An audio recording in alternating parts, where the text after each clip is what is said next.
Today we are going to discuss regression analysis. Regression analysis. Correlation और regression में क्या फ़र्क है, थोड़ा सा दोनों रिलेटेड है।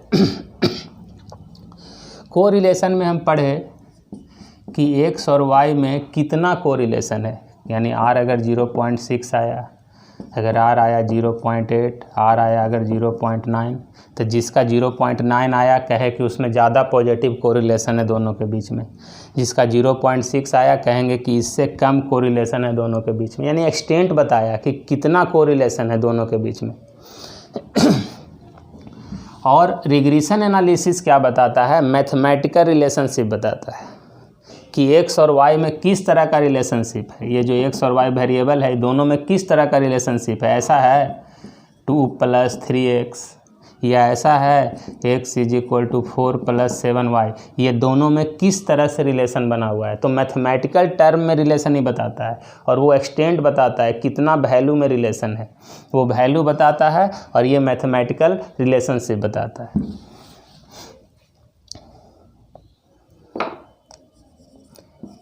In regression analysis, we establish mathematical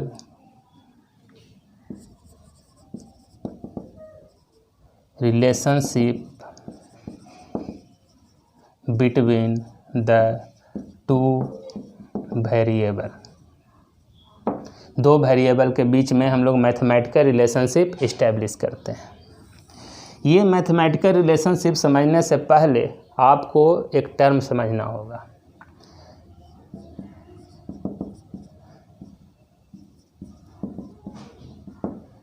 height weight.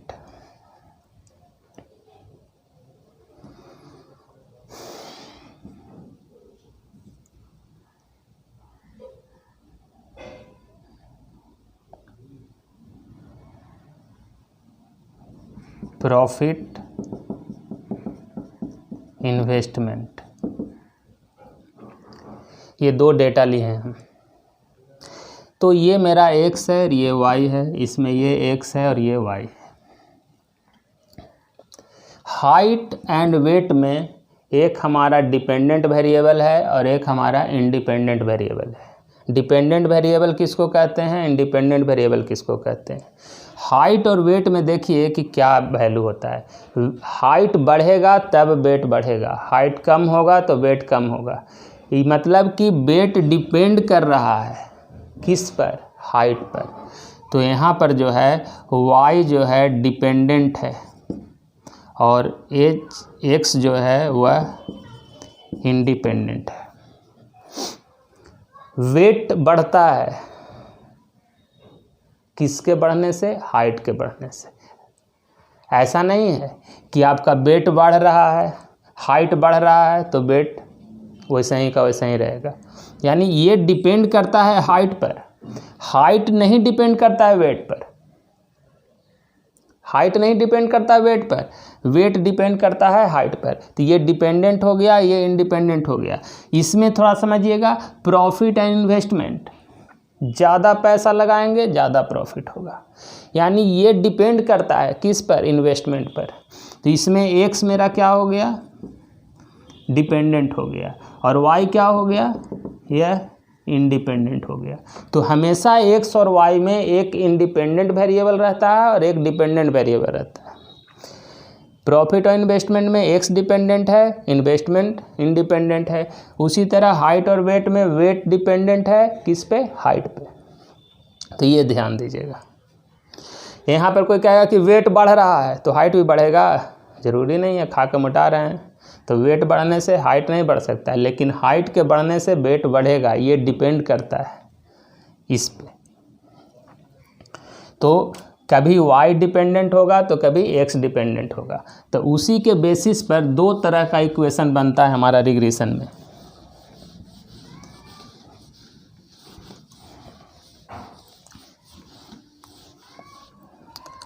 पहला, if y depend on x then regression equation is called y on x।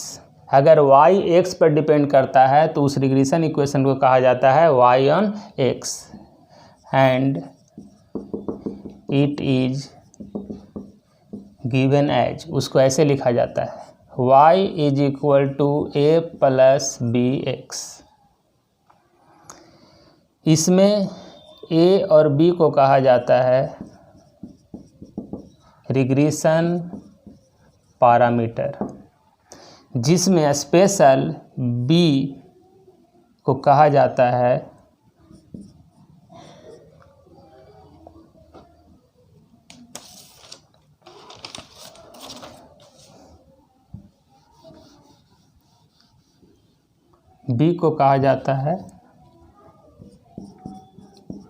Regression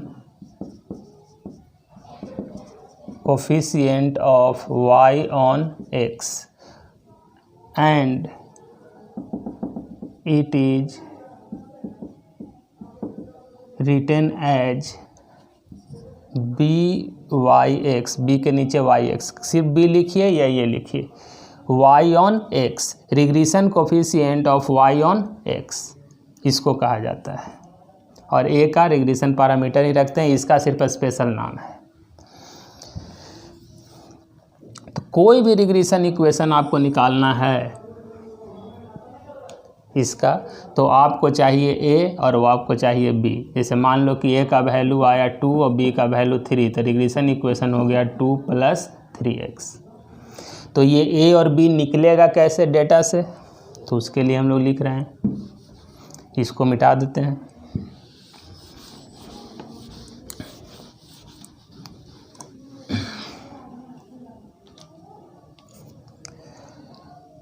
पहले b निकालने के लिए by(x), regression coefficient on y on x is equal to होता है covariance of x Y by standard deviation of x का whole square, या दूसरा r into standard deviation of y by standard deviation of x। r क्या है, Karl Pearson coefficient, ध्यान दीजिएगा। ये हुआ b निकालने का, जिसको by(x) कहते हैं। a निकालने के लिए तो a इज इक्वल टू होता है y का mean minus b into x का मीन। तो ध्यान रखिएगा, a निकालने के लिए आपको ज़रूरत होगा b का भी, जो यहाँ से निकलेगा, और x का मीन और y का मीन का सब डेटा में दिया रहेगा।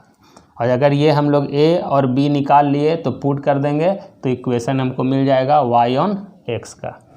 अगर y डिपेंड करता है x पर तो रिग्रेशन इक्वेशन लिखा जाता है y ऑन x का ऐसे। उसमें a और b निकालने का हम लोग ये फार्मूला लिखें, एक ये यहाँ है और एक हमारा ये यहाँ।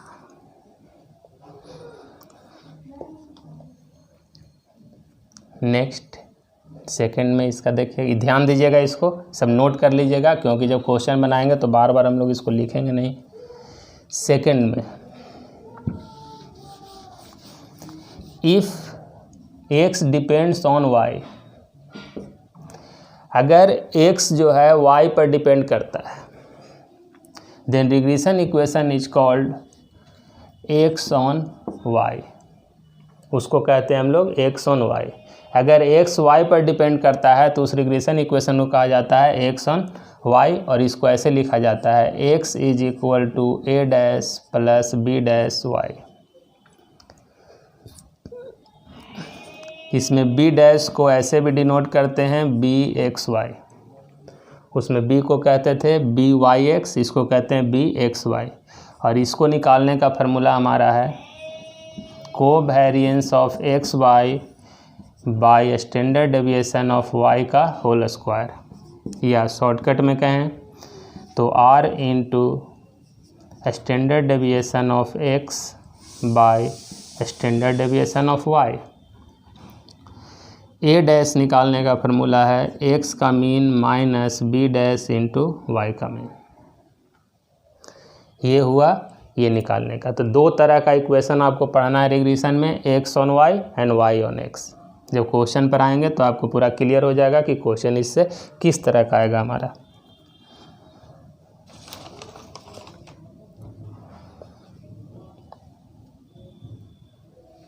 इसको मिटा देते हैं।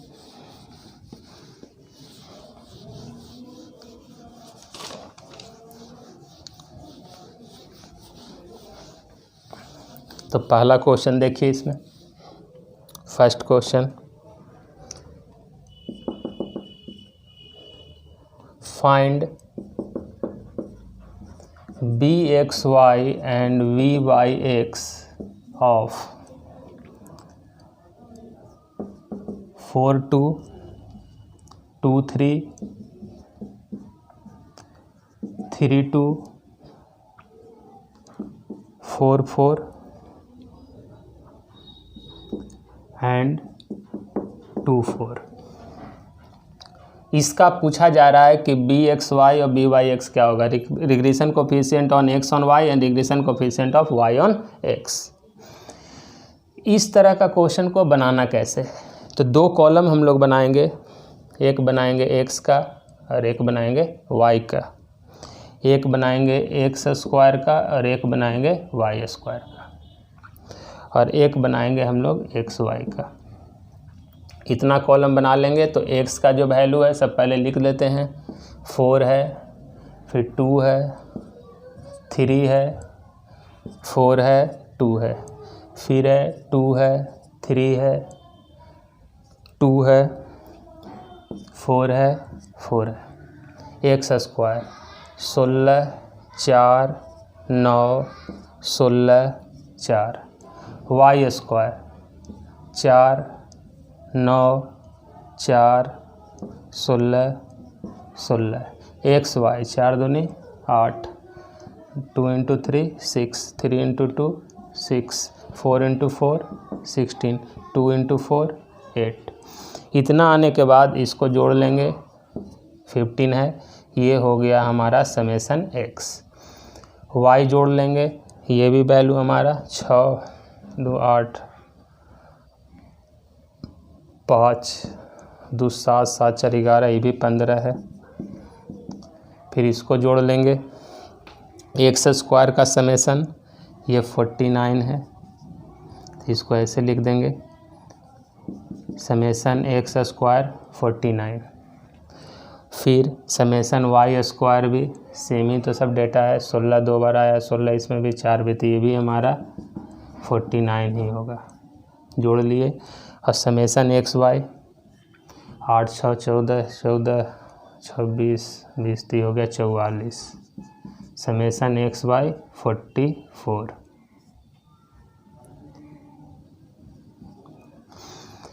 इतना कर लेना है, दिया हुआ रहेगा। आपको बता दें ऑब्जेक्टिव क्वेश्चन आ रहा है तो ज़्यादा चांस होगा कि ये सब दिया हुआ रहे, आपको ये नहीं देकर ये दिया रहे। Summation X 15, summation Y 15, summation X square 49, Y square और समेसन एक्स वाई, ये दिया रहेगा आपको। और उसके बाद आपको सॉल्व करना रहेगा कि ये निकालना है और ये निकालना है। तो कैसे बनाएंगे इसमें देखिएगा, मिटा देते हैं इसको ऊपर से हम लोग।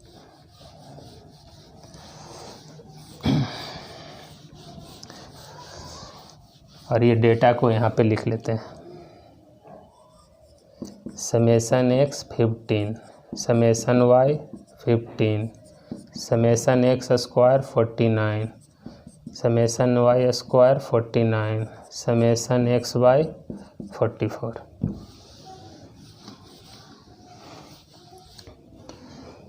अब चले हम लोग निकालने बी वाई एक्स। इसका होता है covariance of x Y by standard deviation of Y का एक्स का whole square. Covariance of x Y हम लोग पहले पढ़ चुके हैं निकालने के लिए, कैसे निकालते हैं। तो इसका फार्मूला होता था summation X Y by N minus X का मीन इंटू वाई का mean by standard deviation of X का होल स्क्वायर का मतलब summation X square by N minus X के मीन का स्क्वायर का होल स्क्वायर। तो अब हमको चाहिए एक्स का मीन और वाई का मीन, तो यहाँ पर हम लोग निकाल लेते हैं एक्स का मीन और वाई का मीन क्या होगा। तो एक्स का मीन होगा हमारा 15/5 जो हो गया हमारा 3। टोटल हमारा 5 ऑब्जर्वेशन था। और वाई का मीन हो गया 15/5 3। टोटल समेसन हमारा 15 था y/5।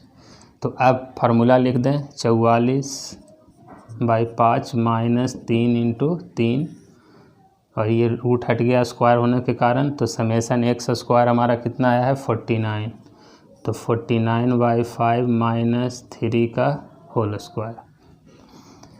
44 और 9 बचे 45। तो 44 माइनस 45/5 डिवाइडेड बाय 49 माइनस 9 गुने 5 45/5। तो ये 5 से 5 कट गया और ऊपर में आया -1 और नीचे में आया 4। तो -1/4 ये आ गया इसका वैल्यू। तो निकालने के लिए सीख गए। डेटा दिया रहेगा आपको इतना और उसके बाद ये निकाल दिए। नेक्स्ट हमको निकालना था BXY। तो BXY कैसे निकालेंगे?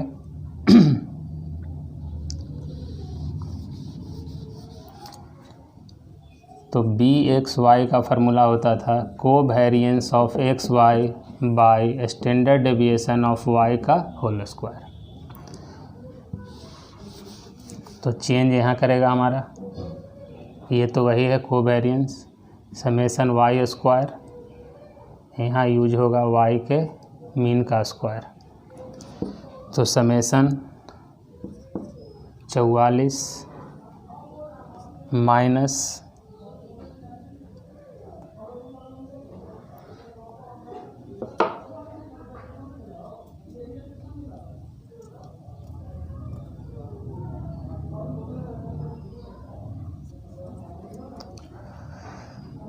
3 इंटू 3 और ये हो गया 44/5 समेसन Y स्क्वायर का समेसन 49/5 माइनस Y का मीन भी 3 है, 3 का स्क्वायर। तो ये भी हमारा वही आ जाएगा -1/4। ज़रूरी नहीं है कि सेम आएगा, मेरा डेटा यहाँ पे मीन सेम था दोनों का और एक्स स्क्वायर और वाई स्क्वायर का समेसन भी सेम है, इसीलिए आया -1/4। तो जो भी निकालना रहेगा आप डेटा में पुट करेंगे, वैल्यू निकल जाएगा। दिया रहेगा क्वेश्चन में ये पार्ट ये और ये। ध्यान रखेंगे क्वेश्चन में कि कैसे हमको फार्मूला पर इसको सेट करना है। नेक्स्ट क्वेश्चन इसका देखिए।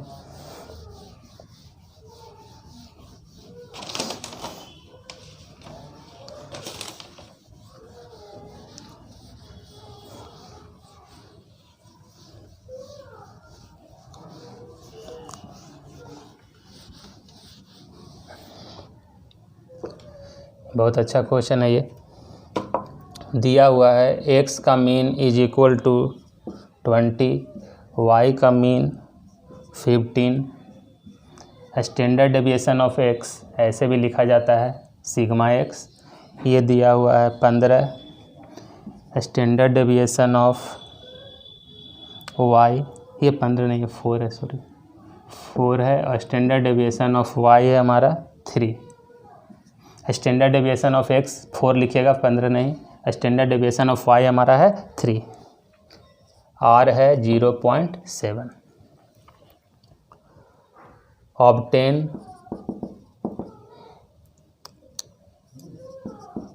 Regression equation and find y when x = 24। कह रहा है क्या कि रिग्रेशन इक्वेशन निकालिए और y का वैल्यू बताइए जब x का वैल्यू 24 होगा। तो हमको y का वैल्यू बताना है, x का वैल्यू दिया हुआ है, इसका मतलब हमको निकालना है y ऑन x दिया हुआ है तब y क्या होगा, यानी हमको ये इक्वेशन निकालना है। तो इस इक्वेशन को निकालने के लिए हमको ये चाहिए by(x). तो by(x) निकालने का एक और फार्मूला आपको बताए थे, r into standard deviation of y by standard deviation of x। तो r दिया हुआ है 0.7, standard deviation of y 3, standard deviation of x 4। तो ये वैल्यू कितना आता है 0.525, इसको b भी कहते हैं। तो b हमारा हो गया 0.525, b मिल गया। a मिल जाए तब इक्वेशन हम लिख देंगे। तो a निकालने का क्या था, y का mean minus b into x का मीन। y का मीन 15 माइनस 0.25525 इंटू x का मीन 20। तो वैल्यू कितना इसका आता है, इसको कैलकुलेशन कीजिएगा तो वैल्यू आएगा 4.5। a मिल गया, b मिल गया, तो इक्वेशन हम लिख दिए y is equal to 4.5 plus 0.525x। ये इक्वेशन मेरा मिल गया जो पूछ रहा था। ये हम लोग y ऑन x ही क्यों निकाले, क्योंकि यहाँ पे दिया हुआ है कि y का वैल्यू बताइए जब x 24 हो, यानी y डिपेंड कर रहा है किस पे, x पे। तो हम लोग इक्वेशन बनाएंगे y ऑन x। अगर x का वैल्यू दिया रहता, निकालना रहता और y का वैल्यू दिया रहता तो हम लोग निकालते x ऑन y। अब हमको इसके अकॉर्डिंग चलना है कि y का वैल्यू क्या होगा जब x 24 होगा। तो ये कैलकुलेशन करिएगा तो वैल्यू आता है 17.1। ध्यान देना है कि कौन सा, अगर इसमें पूछ देता फाइंड द रिग्रेशन इक्वेशंस तो दोनों निकाल लेते हैं, ऐसा और एक x वाला, ऐसे वाला x is equal to a dash plus b dash y, ये भी निकाल लेते। दोनों इक्वेशन पूछेगा तो दोनों निकाल लेते। हमको सिर्फ पूछा है y का वैल्यू जब x का वैल्यू 24 होगा। तो इस केस में हम लोग क्या करेंगे, तो सिर्फ हम लोग निकाले y ऑन x।